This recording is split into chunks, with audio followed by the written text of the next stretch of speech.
যখন সময় তোমার বিপরীতে যায়, যখন মনে হয় সব দরজা একে একে বন্ধ হয়ে যাচ্ছে, যখন তুমি চেষ্টা করছো কিন্তু ফল কিছুই পাচ্ছ না, তখনই মানুষ ভাবতে শুরু করে ভগবান কি আমাকে ভুলে গেছেন। কিন্তু শোনো, এই সময়টাই জীবনের সব থেকে গুরুত্বপূর্ণ সময়। শ্রীকৃষ্ণ বলেছেন, তুমি শুধু তোমার কর্ম করো, ফলের দায়িত্ব আমার উপরে ছেড়ে দাও। আমরা সবাই প্রায় এই কথাটা জানি, কিন্তু মানতে পারি না। আমরা চাই আজ কাজ করব, আজই ফল পাবো, আজ কষ্ট করব, কালই সুখ আসবে। কিন্তু জীবন কখনো আমাদের সময় ধরে চলে না, জীবন চলে শ্রীকৃষ্ণের নিয়মে। অনেক সময় দেরি মানেই না পাওয়া নয়, দেরি মানেই তোমাকে আরো শক্ত করে তোলা হচ্ছে। তুমি যেই মানুষটা আজ, এই কষ্ট না এলে তুমি সেই মানুষটা হতে পারতে না। যখন তুমি রাতে চুপচাপ কাঁদো, যখন তোমার কথা শোনার কেউ থাকে না, যখন তুমি হাসো কিন্তু ভেতরে ভেঙে পড়ো, ঠিক তখনই শ্রীকৃষ্ণ সবচেয়ে কাছ থেকে তোমাকে দেখেন। মানুষ চলে যেতে পারে, সময় বদলে যেতে পারে, কিন্তু শ্রীকৃষ্ণ কখনো দূরে যান না। গীতা বলে, কষ্ট চিরস্থায়ী নয়, সুখও চিরস্থায়ী নয়।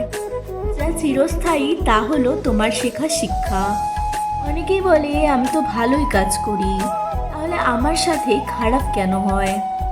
তো শ্রীকৃষ্ণ বলেন, প্রত্যেক কর্মের ফল আছে, কিন্তু ফল আসার সময়টা আলাদা। শ্রীকৃষ্ণ কখনো দেরি করেন না, তিনি শুধু পরীক্ষা নেন। কারণ তিনি জানেন, এই কষ্টটা তোমাকে ভাঙার জন্য নয়, এই কষ্টটা তোমাকে গড়ার জন্য। সময় যখন খারাপ যায়, তখনই তুমি নিজের আসল শক্তিকে চিনতে পারো। যে মানুষ কষ্টে ভেঙে পড়ে না, সময় একদিন তাকেই মাথা উঁচু করে দাঁড় করায়।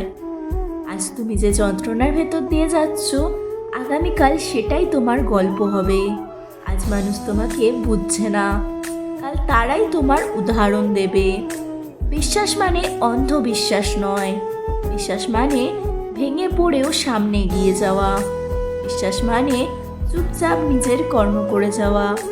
যখন কেউ পাশে থাকে না, যখন মনে হয় আর পারছি না, তখন শুধু একবার মনে করো, শ্রীকৃষ্ণ আছেন। তিনি দেখছেন, তিনি শুনছেন, তিনি বোঝেন। সময় বদলাবে, পরিস্থিতি বদলাবে, মানুষের ব্যবহারও বদলাবে।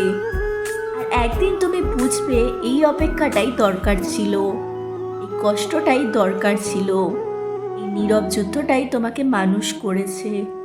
ভেঙে পড়ো না, তাড়াহুড়ো করো না, অভিযোগ করো না, শুধু কর্ম করে যাও, বাকিটা শ্রীকৃষ্ণ সামলে নেবেন।